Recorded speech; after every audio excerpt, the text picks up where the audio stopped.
इस समय के विषय में और इस दास के विषय में बहुत सी भविष्यवाणियां भी आपको सुनाई गई है कि ऐसा अनमोल समय है पुण्यात्माओं, भगवान ने तो ये निर्धारित कर ही रखा है 600 वर्ष पहले।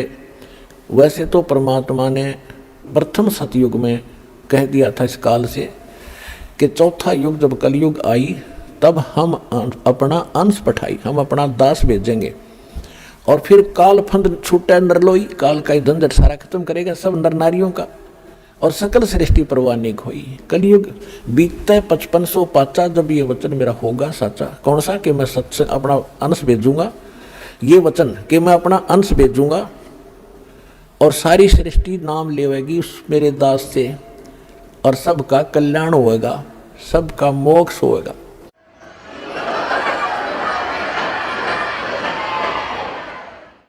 और फिर बताया है कि कलयुग बीत जावे जब एता, यानी 5500 वर्ष बीत जाएगा जब कलयुग, सभी प्राणी परम पुरुष पद चेता, सभी प्राणी उस परमात्मा के उस परम पद के जानकार हो जाएंगे। कौन से के? गीता अध्याय नंबर 18 के श्लोक नंबर 62 में, गीता अध्याय नंबर 15 के श्लोक नंबर 4 में कहा कि अर्जुन तू सर्वभाव से उस परमेश्वर की शरण में जा, उसकी कृपा से तो परम शांति को और सनातन परम धाम को प्राप्त होगा। शाश्वत स्थान, कभी नाश में न आने वाले को शाश्वत स्थान कहते हैं, उसको सतलोक कहते हैं, लोक माने धाम स्थान। गीता अध्याय नंबर 15 के श्लोक नंबर 4 में कहा कि तत्वदर्शी संत की प्राप्ति के उपरांत परमेश्वर के उस परम पद की खोज करनी चाहिए जहाँ जाने के बाद साधक फिर कभी जन्म मृत्यु में नहीं आते। तो यहाँ बताया है कि जब 5500 वर्ष बीतेगा, हमने आज तक पता ही नहीं था सतलोक भी कोई स्थान है। और ये राधा स्वामी वाले दंड सतगुरु वाले ये सतलोक करे दिन खक्का नहीं पता था, वो सतनाम, वो स्वर नाम, वो स्वर शब्द, वो सतपुरुष और वो सतनाम, वो राधा स्वामी धाम, खकता इनको पता। तो हमने परम पद का कभी सुना भी नहीं था सतलोक के बारे में, और आज बच्चे बच्चे के मुंह पर हो गया, बच्चे बच्चे की जुबान पे सतलोक सचखंड जावाएंगे। जैसे दास मिल रहा था बच्चों से, संगत से, एक छोटा सा बालक अपनी माँ की गोदी में, अनु क्या गुरु जी सतलोक चलो ना, चलो चलेंगे मैंने कहा बेटा भाई विमान आवेगा जब चलेंगे, अभी विमान आने वाला है।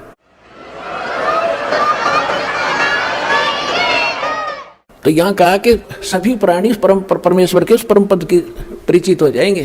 तो उसी के विषय में एक फ्लोरेंस नाम की भविष्यवक्ता अमेरिका की थी, वो भारत के संत के बारे में गुणगान कर रही है। नास्ट्रेदम्स फ्रांस का रहने वाला था, वो भी कहता है भारत में एक महापुरुष संत आएगा जो पूरे विश्व को सच्चा ज्ञान देगा और एक सबद समाज की स्थापना करेगा, विकार रहित होगा, आपस में बुराई नहीं रहेगी, लड़ाई नहीं रहेगी। तो उसी के संबंध में थोड़ी सी और सुनाते हैं आपको।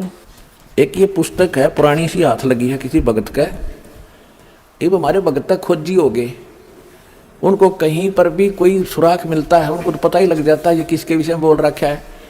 अब नास्ट्रेदम्स की भविष्यवाणी या किसी भी संत की, उस संत के विषय में जो भविष्यवाणी है, कोई किसी पर सेट कर रहा है, कोई किसी पर कर रहा है, वो पूरी हो ही नहीं सकती।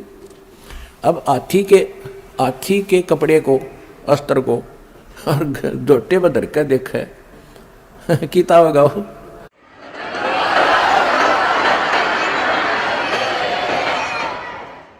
वो तो हाथी पर फिट होगा वो जिसका है।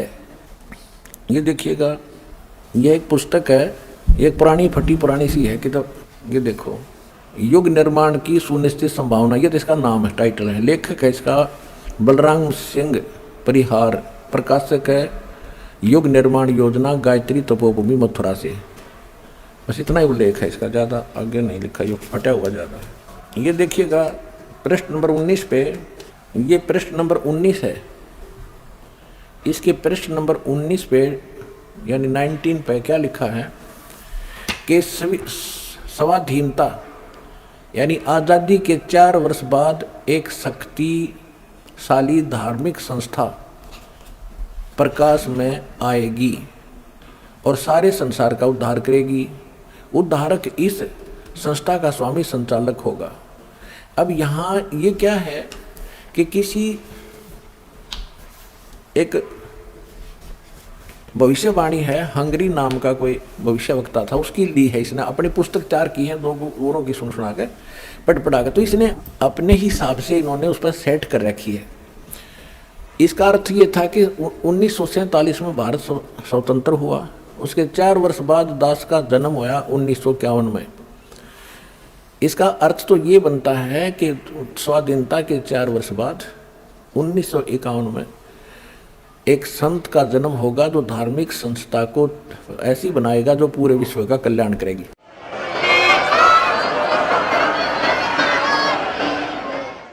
यहाँ थोड़ी सी गड़बड़ कर जाते हैं, अब और दिखाते हैं। ये देखिएगा, ये 23 पृष्ठ पे है, ये 23 पृष्ठ है। इस 23 पृष्ठ पे यहाँ लिखा है, इस संगठन का स्वामी संचालक कोई ग्रस्त व्यक्ति होगा।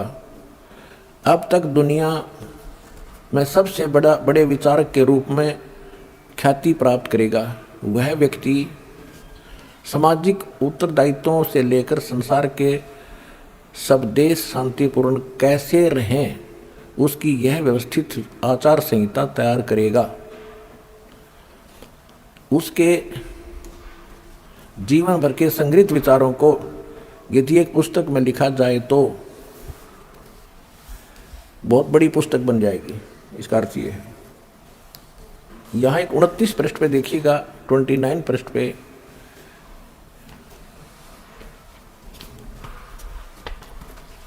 एशिया के किसी देश, संभवतः भारतवर्ष में, एक नम्र ग्रामीण परिवार में एक महान आत्मा ने जन्म ले लिया है जो एक महान आध्यात्मिक क्रांति का सूत्रपात, संचालन और नियंत्रण करेगा। इसके पीछे क्रियाशील आत्माओं की शक्ति होगी जो संसार की वर्तमान विकृत परिस्थितियों को बदल डालेंगी।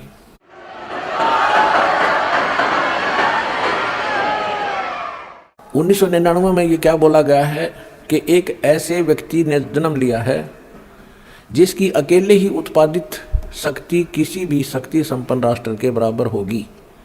वह एक भाषा, एक संस्कृति, एक धर्म की आचार संहिता सर्जन करेगा।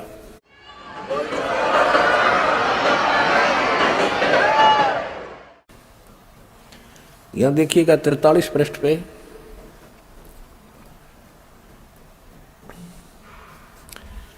यह लिखा है कि दिव्य देहधारी पुरुष ने जन्म लिया है। वे सब के मन में प्रसन्नता भरेंगे, दुनिया भर के कष्ट दूर करेंगे। अन्यायी और अत्याचारियों को भी वह ठीक करेंगे। रात्रि के प्रथम पहर में जब मैं प्रगाढ़ निद्रा में होता हूँ तो स्वप्न में एक दिव्य पुरुष को देखता हूँ, दिव्य व्यक्ति को। किसी जलाशय के निकट बैठे हुए इस योगी के मस्तक में दोनों भौं के जहाँ मिलती हैं तो उसमें अर्ध चंद्रमा के दृश्य होते हैं। उसके बाल सफ़ेद हैं, सुबर वेशभूषा है, यानी साधारण सुंदर, वर्ण गौर है, गोरा कलर है, तथा पैरों में चरम विहीन पाहन यानी पादुकाएं हैं। बिना चमड़े की जूतियां पहनता है। आज तो हमने पूरे अनुयायियों से कोई बैन लगा रखा है कि चमड़े की जूती तुमने पहननी है नहीं। मैं तो पैरूं था कितने।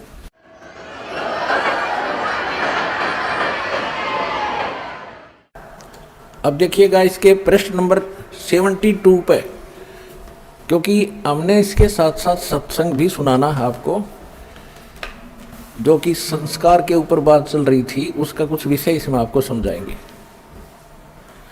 इसके 72 पृष्ठ पर देखिएगा, यहां लिखा है कि इतिहास के अद्वितीय महापुरुष के बारे में नॉस्ट्रेडमस ने भी कुछ संकेत दिए हैं। उसके मस्तक में चंद्रमा होगा, वेशभूषा बहुत सादी होगी, यानी लाल पीले कपड़े नहीं होंगे, उसके लंगोट लंगाट बांध कर नहीं घूमेगा। 2 विवाह होंगे, 2 पुत्र होंगे, 2 पुत्रियां होंगी। अब यहाँ इसके ऊपर थोड़ा सा आपको संस्कार का भी बताऊंगा कि जैसे इसने लिखा है नॉस्ट्रेडमस जी ने कि उसके 2 पुत्र होंगे, 2 पुत्री होंगी, 10 के 4 संतान है, एज इट इज।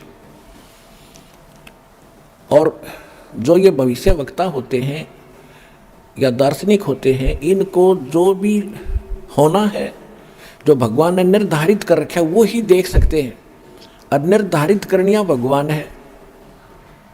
वो उसने घटा बढ़ा भी सकता है, जब समय आने पर वो उसकी अपनी मौज होती है। इसमें लिखा है कि उसके 2 विवाह होंगे। तो पुण्यात्मा परमात्मा ने संस्कार काट दिया दास का। 2 विवाहों का संस्कार था जो भगवान ये देख रहे हैं तो गलत थोड़ी देख रहे हैं। और 4 संतान का भी संस्कार था, वो चारों उत्पन्न भी हो गए। अब उत्पन्न होने मात्र से बात नहीं बनती, आगे इनकी परवरिश, इनके विवाह शादी, तो बहुत लंबा कार्य था, बहुत बड़ा ऋण था हमारा इनका, तभी तो संतान रूप में मेरे पास आए। तो 1988 में दास को उपदेश प्राप्त हुआ, 1994 में दास को यह मजदूरी मिल गई। यदि परमात्मा की शरण ना होती, समर्थ की शरण ना होती, तो इनके साथ ही रह करके इनका लेन देन करना था। फिर परमात्मा ने उनका लेन देन तो खुद किया और दास को अपने शरण में लेकर, ये दास जूनियर इंजीनियर जेई की नौकरी करता था हरियाणा सिंचाई विभाग में। और ये भी ना कोई सोचा किसी का भरम हो जाए, कोई मांगड़ियाँ खड़ियाँ था, इसलिए वो छोड़ दिया होगा छोटी नौकरी ना, 2 रोटी बढ़िया मिल रही थी। तो कहने का भाव यह है कि परमात्मा ने दास को अपनी शरण में लेकर, एक बड़ा लड़का एक बड़ी लड़की का केवल विवाह किया था, 2 बच्चे पढ़ ही रहे थे, उस समय दास परमात्मा के चरणों में लग गया था नौकरी त्याग कर। और वो बच्चे आज अन्य से कम नहीं हैं, यानी मालिक ने उनको औरों से भी के इक्विवेलेंट ही उनकी परवरिश करके, जो दास ने करनी थी वो भगवान ने करी। मेरा संस्कार काट दिया ना, मैं नमुल जा रहा तब फिर आप तक कैसे पहुंचा पाता इस अनमोल ज्ञान को।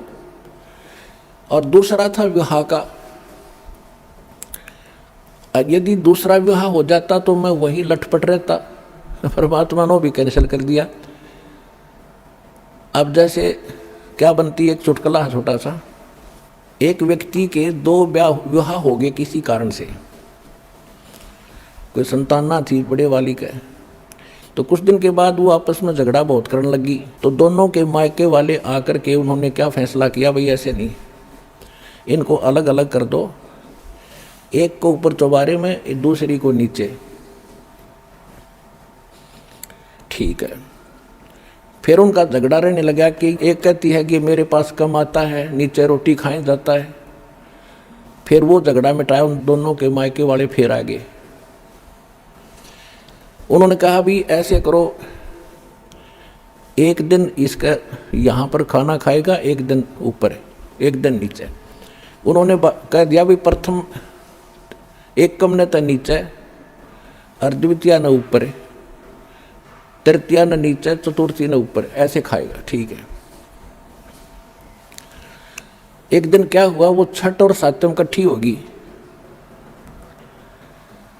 अब जो ही वो दरवाजे में आया, नीचे वाली ने उड़े पकड़ लिया हाथ, ऊपर वाली ने दूसरा पकड़ लिया, उसने खींच के लेगी ऊपर ने, जिन्ने में गए। फिर वह भाग के लाई नीचे घसीट के, उसने अगनाथ सातम है, वह क्या छठ है, उसके गोड्डे फोड़ दिए रिहर्सल करके। तो पुण्यात्माओं 2 विवाह हो जाते थे, मेरे उड़े गोड्डे फूटे जाते। परमात्मा ने दया कर दी, एक कम साथ दी। फिर क्या हुआ, क्योंकि ये 2 विवाह इतने बुरे बताए हैं कि एक बार उसी व्यक्ति का चोरी होगी, चोर पकड़ लिया, पंचायत हुई, पंचायत में फैसला हुआ भाई जिसका धन जा रहा है वो बता दे इसको क्या सजा दें।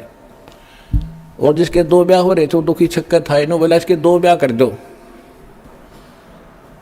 और छठ सातम इकट्ठी होगी जब देखूंगा इसने।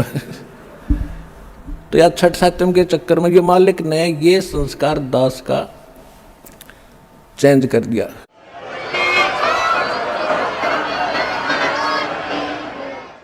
मासा घटे न तिल बधे, विद ना लिखे जो लेख, सच्चा सतगुरु मेट कर ऊपर मार मेघ। अभी तक आप जी को बहुत सी भविष्यवाणियाँ रूबरू कराई हैं, उन्हीं के साथ साथ और भी बहुत सी भविष्य वक्ताओं की भविष्यवाणियाँ हैं जो इस दास के ऊपर खरी उतरती हैं। उनमें से एक है कि उस सायरन सलाइन की माता 3 सिस्टर होंगी, 3 बहनें होंगी। तो दास की माता 3 बहनें थी। अब आपको दिखाते हैं, एक किसी वेबसाइट से भक्तों ने निकाला, क्योंकि अब सभी भक्त यही देखने पर लगे हुए हैं कि ये भविष्यवाणियाँ किसके ऊपर खरी उतरती हैं। एक वेबसाइट से ये निकाली है, ये आपको दिखाते हैं, देखिएगा। ये है सर्चिंग साइरन्स लाइन, ये एक वेबसाइट से निकाली है। Nostradamus, a famous name, required no introduction. He had predicated about numerous event of past, present and future. In these prophecies, a name arises again and again, Siren's line. There are several claims in past of being Siren's line, but none of them proven to be the real one. अब इसमें आगे क्या लिखा है, ये है century number 10, question number 75 में 75 में क्या लिखा है, long awaited, he will never return, in Europe he will appear in Asia, one of the league issued from the great Hermes, and he will grow over all kings of east. अब इसमें क्या होता है कि ये तो है मूल लैंग्वेज नॉस्ट्राडमस की, और इसके अनुवाद करने वाले अपने हिसाब से इन्होंने किया है। इन्होंने कोशिश की है कि हिंदुस्तान के अंदर, इसमें आगे लिखा है कि जिस देश का नाम एक सागर के, समुद्र के ऊपर होगा, हिंद महासागर, उस देश का नाम वो होगा, यानी हिंदुस्तान। और फिर ये बताया है कि वो उस स्थान पर जन्म लेगा जहाँ पर 5 दरिया बह रही होंगी, 5 रिवर्स। सन 1555 में नॉस्ट्रेडमस जी ने ये भविष्यवाणी की है, और उसके बाद की बताई है कि सन 2006 में एक हिंदू नेता अचानक प्रकाश में आवेगा। उस समय उसकी आयु 50 और 60 वर्ष के बीच होगी। इस दास का जन्म 8 सितंबर सन 1951 को हुआ। ठीक 2006 में ये दास 55 वर्ष का था। उसके बाद और भी बहुत सी भविष्यवाणियां उन्होंने की हैं कि वो एक ऐसा ज्ञान डिस्कवर करेगा जो अद्वितीय होगा। ये देखिएगा, world victorious Sant, the prophecy of Nostradamus about Sant Rampal ji. It was written that the first, ये बता रखा है कि पहले उसकी बहुत सी प्रोफेसी सिद्ध हुई हैं भारत में, इंदिरा गांधी जी के बारे में भी हुई है। फिर लिखा है, यहाँ लिखा है, in the end of century 5 of this prophecy and in the beginning of century 6, यानी उसने 2000 के बाद 2005 के बाद 2006 सन है ये। Nostradamus has written that from today, i.e. 1555 AD, exactly 450 years later, i.e. in year 2006, a Hindu sant Siren will appear, i.e. he will be talked of the whole world at that time. The age of that Hindu religious sant Siren will be between 50 and 60 years. और दिखाते हैं, making everyone follow the same rule, regulation and discipline. He will bring them on the true path. आई यानी नास्ट्रेडमस, परो one thing indisputably that siren यानी religious leader will discover a new knowledge.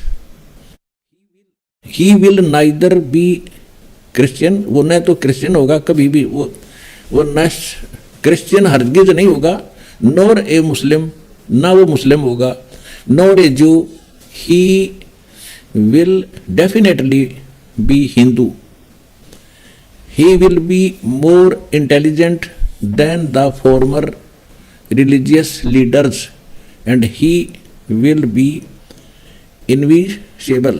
नास्ट्रेडमस जी ने बताया है कि वो एक ऐसा ज्ञान डिस्कवर करेगा, आध्यात्मिक ज्ञान, जो आज तक किसी भी संत साधु ने नहीं बताया होगा, और वो अध्यात्म मार्ग में पूर्व के सभी संतों से ज्ञानवान होगा. देखिएगा, ये सेंचुरी नंबर 1 क्वेश्चन नंबर 76 में, that the 3 sisters will have the name of destiny, इसका इन्होंने अनुवाद भी किया है स्वयं ही.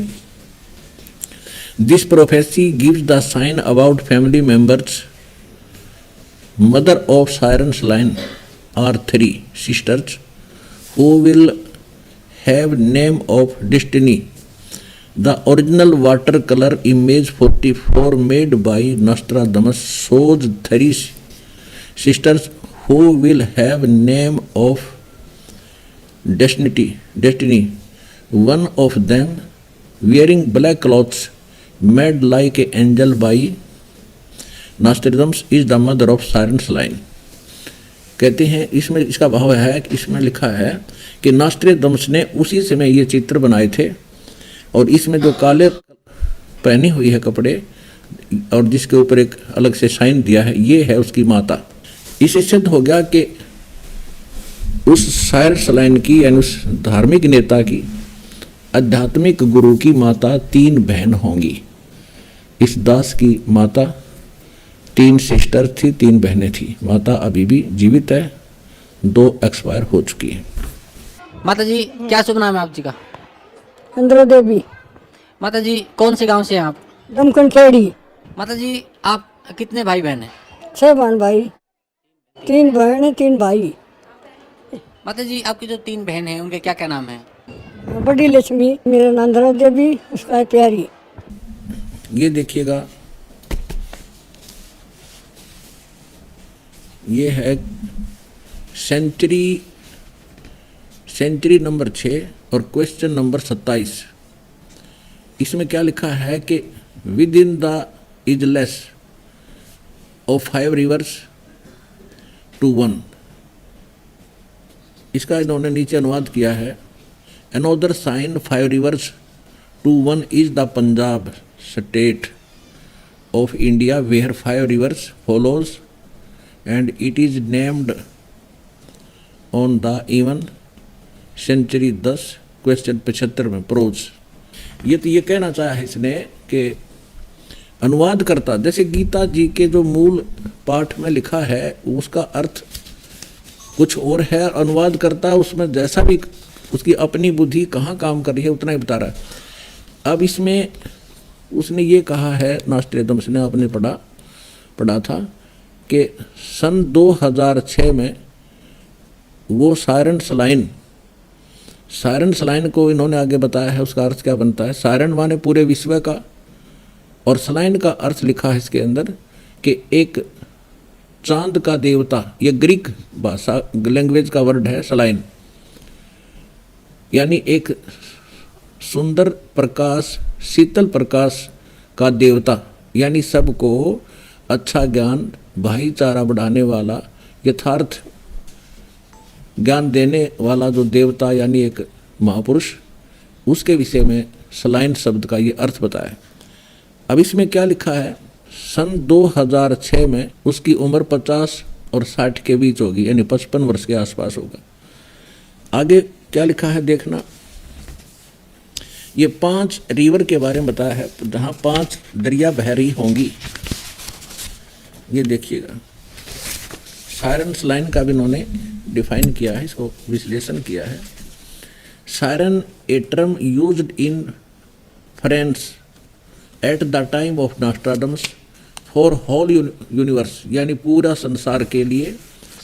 एंड ए सलाइन ना is name of Greek goddess of moon, यानी सलाइना जो शब्द है ये एक चांद की देवी के विषय में कहा है, यानी एक देवता के बारे में कहा है, इसलिए सलाइन कहा है उसको। तो सायरन सलाइन मीन पूरे विश्व को एक विशेष ज्ञान प्रदान करने वाला देव, महापुरुष, अच्छी आत्मा। गॉड माने गॉडेस माने अच्छी आत्मा। नॉस्ट्रेडमस की भविष्यवाणी को इन्होंने ट्रांसलेट किया है वो इस प्रकार, देखिएगा। Punjab, the word Punjab is a combination of the Indo-Iranian words पंज 5 and आब माने water. Thus the land of 5 rivers. The 5 rivers are the tributaries of the Indus river, namely Chenab, Jhelum, Ravi, Beas and Sutlej. इसका कहने का भाव ये है कि जिस स्टेट में, जिस स्थान पर 5 दरिया बहती हों वहाँ पर उसका जन्म होगा। और पुण्यात्माओं, भाई बाले वाली जन्म साखी में आप जी ने पढ़ा था कि एक समय श्री नानक देव साहब जी के साथ बाला और मर्दाना भक्त प्रहलाद के लोक में गए, तो वहाँ मर्दाना के पूछने पर भक्त प्रहलाद ने बताया कि यहाँ मेरे इस लोक में केवल 3 महापुरुष आ सकते हैं। नंबर 1 परमेश्वर कबीर जी, वो आ चुके हैं। दूसरे ये नानक देव जी, दूसरे ये नानक देव जी, और एक और आएगा, फिर ना यहाँ कोई पहले आया है ना आगे आ सकेगा। और जो यहाँ मेरे लोक में और आवेगा वो इन्हीं महापुरुषों जैसा महान होगा, परमेश्वर कबीर जी जैसा और श्री गुरु नानक देव जी जैसा। तो मर्दाना ने पूछा कि कब आएगा वो और किस पृथ्वी पर आएगा, किस धरती पर आएगा। तब प्रहलाद भक्त ने कहा कि नानक साहब जी के यहाँ से जाने के बाद सैकड़ों वर्ष के बाद आएगा और पंजाब की पृथ्वी पर, धरती पर जन्म लेगा। फिर मर्दाना ने पूछा कि कबीर जी दुल्हा थे, नानक जी खत्री हैं, वो कौन सी जाति से होगा। तो प्रहलाद ने बताया कि वो जाट जाति से होगा। एक बार फिर पढ़िए भाई बाला वाली जन्म साखी, आपको क्लियर हो जाएगा। नानक साहब जी के साथ मर्दाना जी एक बार प्रहलाद जी के लोक में चले गए, जो यहाँ से लगभग लाखों किलोमीटर है। ये देखिएगा, ये वही जन्म साखी है भाई बाला वाली, ये जन्म साखी है भाई बाला वाली। ये आपको पहले भी दिखाई थी। अब इसके आपको दिखाते हैं 272 पृष्ठ पे।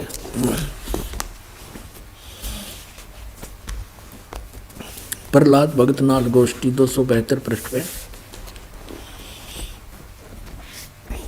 तो प्रहलाद भगत की हा, जब नानक साहिब जी मर्दाना और बाला वहाँ पहुँचे प्रहलाद भगत के लोक में, तो प्रहलाद भगत की हा नानक तपाजी तैनू कलयुग विच राम जी ने बड़ा भगत कीता है, अतः आपके संजोग आपकी संगति से बहुतियाँ का उपकार होएगा। तेरी श्री राम ने वड्डी नदर खोली है, तेरा वड्डा प्रताप होएगा। इस कलयुग विच अगे कबीर भगत ऐथे आया है। अब देखो, बिना ज्ञान के भगवान को तो भगत कह रहा प्रहलाद जी। कबीर भगत इथे आया है, यहाँ पर आया है, अतः जा आपको कर्ता ने आंदा है, यहाँ भेजा है। भा मर्दा ने आंदा है। ता मर्दान ने पूछिया, प्रहलाद भगत ਨੂੰ पूछिया, हे भगत जी ਤੁਸੀਂ ਵੀ ਵੱਡੇ ਭਗਤ ਹੋ ਅਤੇ ਤੁਹਾਡੇ पीछे भी राम जी ने ਵੱਡਾ चरित्र चलत दिखाया है, एक बहुत बड़ा यानी नरसिंह रूप धारण किया था। तेरी राम जी ने ਵੱਡੀ नज़र खोली है। भगत जी ਇੱਥੇ ਹੋਰ ਕੋਈ भी पहुँचिया है कि कबीर ਅਤੇ नानक तपा जी ही पहुँचिया है। ਤਾਂ प्रहलाद भगत बोलिया, भाई नानक तपे पासों पूछ ले और भी आवसी के ना आवसी, या कोई और आओगा कि नहीं आओगा। कोई तो भगत मर्दान ने किया, जी तुसी वड्डे भगत हो, अगली ते पिछली सब आपनो सतयुग थी, सतयुग तक आदि लेकर मालूम है। ता प्रहलाद भगत ने कहा कि सुन भाई, इस जीहा कोई होएगा ता ऐथे पहुँचेगा, यानी नानक जी जैसा कोई होगा या तो यहाँ पर पहुँचेगा। होरस दा ऐथे पहुँचण दा काम नहीं, होर आगे वड्डे वड्डे भगत होए हन अते होणगे, पर पहुँचया कोई नहीं। ਤਾਂ फिर मर्दान ने पूछिया, जी वो कद होई सी और किते नेड़े जुग विच होसी, यानी वो कब होसी और कौन नेड़े तेड़े होगा या नज़दीकी होसी।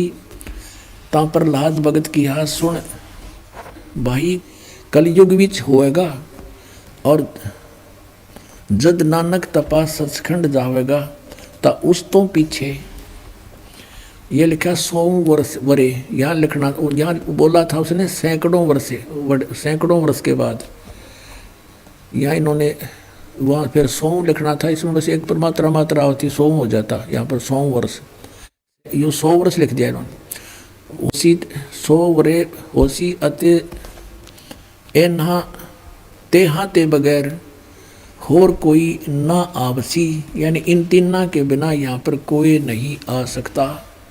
ता मर्दान ने पूछिया, जी तीन केड़े हन। ता प्रहलाद भगत की, हाँ भाई आगे कबीर होया है ते हुण नानक तपा हुआ है अते फिर ऊ होसी। ता मर्दान ने पूछिया, जी कबीर जुलाहा होया ते नानक खत्री होए अते जी ऊ किस वर्ण होएगा, वो किस वर्ण विच होएगा, यानी किस जाति से होएगा, ते किस धरती पर होएगा होसी और केड़े शहर ता।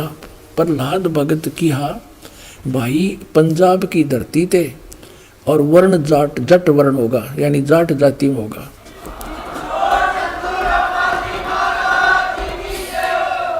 और शहर बटाले, यो बरवाले का बटाला लिख दिया ना, यो था बरवाले में उसी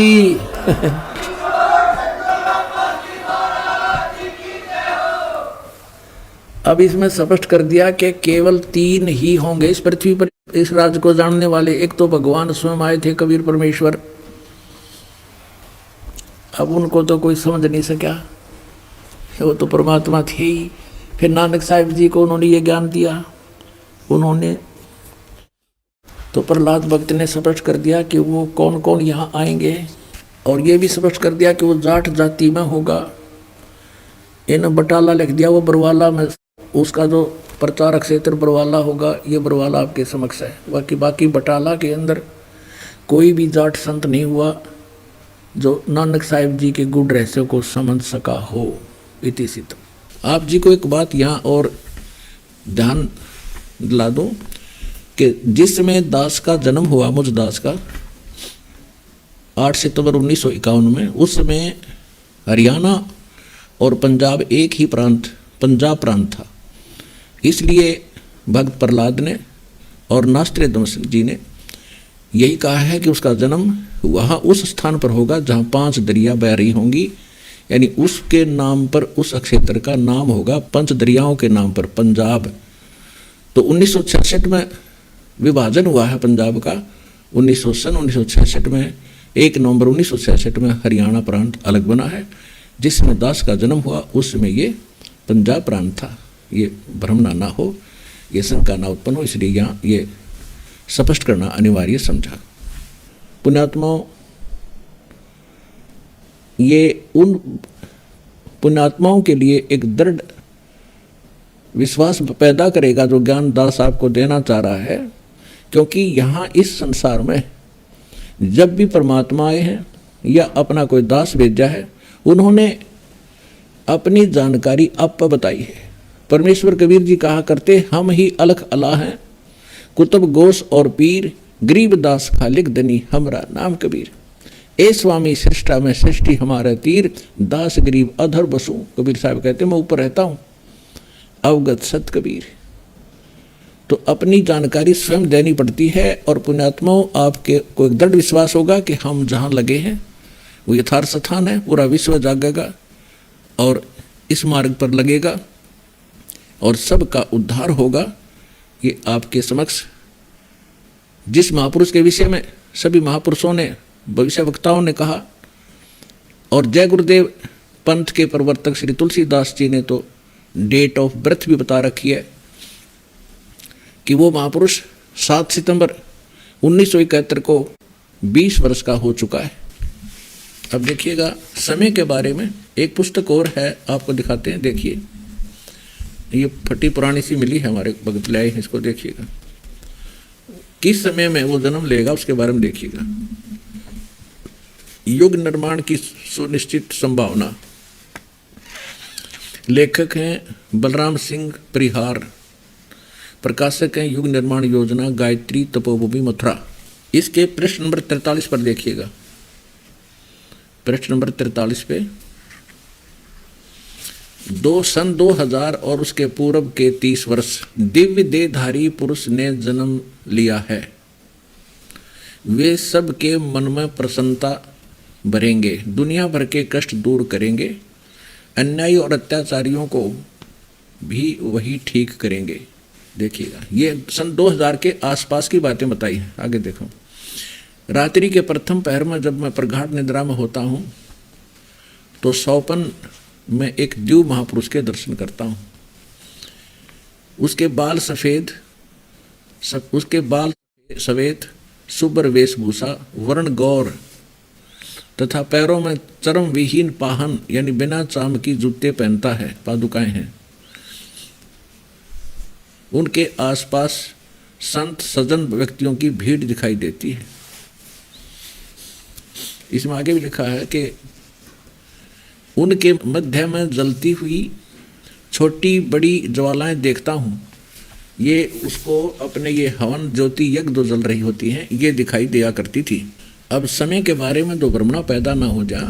ये देखिएगा, महाभारत के बाद और एक महाभारत स्वाधीनता के 4 वर्ष बाद, यानी 1947 के 4 वर्ष बाद सन 1951 में एक शक्तिशाली धार्मिक संस्था प्रकाश में आएगी और सारे संसार का उद्धार करेगी। उद्धारक इस संस्था का स्वामी संचालक होगा। इसका वैसे अनुवाद करता नहीं, क्योंकि ये भविष्य वक्ताओं की जो मूल पाठ होता है, मूल वचन है, वो ना समझ के जिसने संस्था लिख दी। इसका भावार्थ ये बनता है कि भारत 1947 में स्वतंत्र हुआ और 4 वर्ष बाद सन 1951 में दास का जन्म हुआ। यह संकेत इस दास पर है। इसी पुस्तक में देखिएगा, इसका हेडिंग है संघर्ष, प्रलय, महासंघर्ष और फिर नया युग।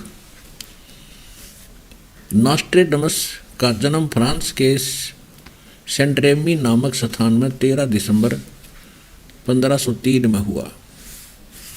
अब इसने यहाँ क्या बताया है, 20वीं शताब्दी का सर्वाधिक उल्लेख करने वाले इस महान भविष्य दृष्टा ने लिखा है कि 20वीं शताब्दी के उत्तरार्ध में, यानी 1950 के बाद विज्ञान का विकास इतना अधिक हो जाएगा कि अधिकांश दुनिया नास्तिक हो जाएगी और सामाजिक आचार विचार भूलुठत हो जाएंगे और चरित्र नाम की कोई वस्तु नहीं रहेगी। फैशन की धूम मचेगी और घरों में लोग नाम को रहने वाले रह जाएंगे, अधिकांश लोग इधर उधर, रमने और गलियों में भोजन करने वाले हो जाएंगे। इन परिस्थितियों को मैं अपनी तरह का एक विश्वविख्यात व्यक्ति किसी महान धर्मनिष्ठ पूर्वी देश में जन्म लेगा। यह व्यक्ति अकेला ही अपने छोटे छोटे सहयोगियों द्वारा सारे संसार में तहलका मचा देगा। यह ऐतिहासिक महापुरुष ऐसे महासंघर्ष को जन्म देगा कि घर घर नगर नगर में अंतर्धुन छिट जाएगा। इस अंत्य क्रांति का समय 20वीं शताब्दी के अंत और 21वीं शताब्दी के प्रारंभ का है। इसे स्पष्ट हो गया कि सन 2000 20वीं शताब्दी समाप्त हुई और 21वीं शताब्दी अब चल रही है 2013 के लिए। तो इस समय के लिए नास्ट्रेदामस ने कहा है, ना कि पूर्व के किसी महापुरुषों के बारे में। तो इससे स्पष्ट है, पुण्यात्माओं देर ना करो, ये समय बार बार नहीं मिलेगा और ये समय ऐसे व्यर्थ करने का नहीं है। मानुष जन्म दुर्लभ है, मिला न बारंबार, और तब से पत्ता टूट गिरे बहुत डर लगा।